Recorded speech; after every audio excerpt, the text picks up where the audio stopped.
Would you spend money on a camera today if a better one might launch in a few weeks? That's the exact situation anyone eyeing the DJI Osmo Pocket 4 right now is stuck in, because whispers about the Insta360 Luna Pro have gotten loud enough to make people pause. The DJI Osmo Pocket 4 is real, it's shipping, and it's already one of the best pocket cameras money can buy today.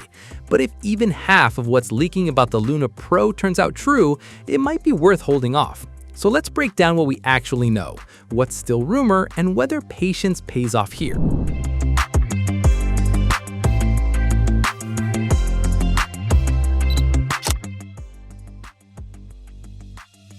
Start with the sensor, and honestly, it's a wash.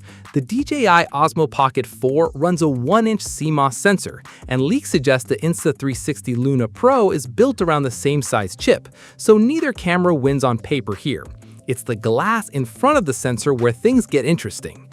DJI pairs its sensor with a 20mm equivalent f2.0 lens, while the Luna Pro is rumored to carry a Leica-branded 20mm lens at f1.8. That's roughly 23% more light hitting the sensor, which could mean cleaner low-light shots and a touch more subject separation up close.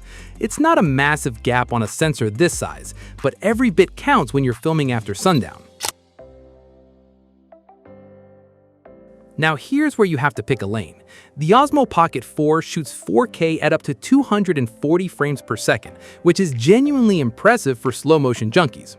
The Luna Pro reportedly leans hard into high frame rate 4K too, but probably tops out well below that, with 240 FPS likely reserved for 1080p instead. There's also chatter about possible 8K on the Luna Pro, though right now that's pure speculation, so don't bank on it.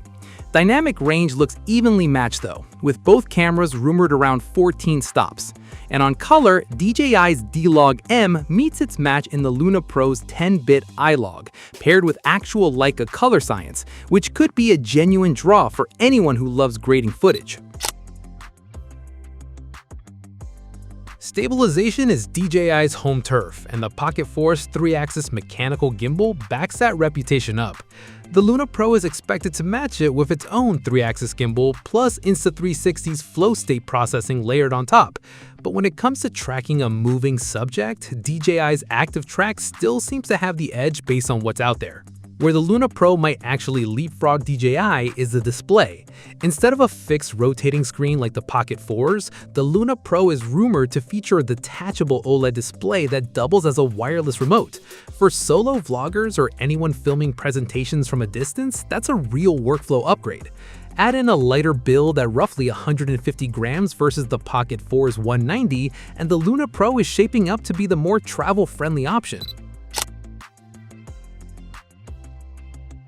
DJI backs its camera with 107GB of built-in storage alongside microSD support, so a forgotten card isn't a deal-breaker.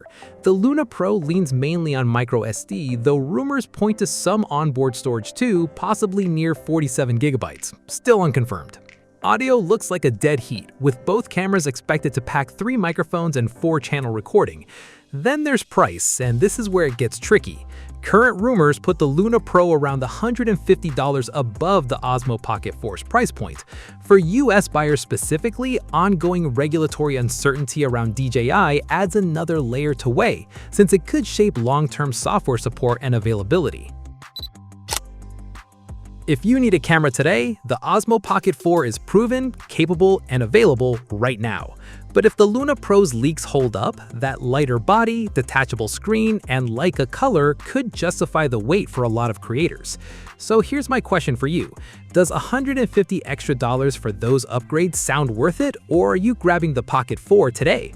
Drop your pick in the comments, hit subscribe so you don't miss the official Luna Pro reveal, and I'll see you in the next one.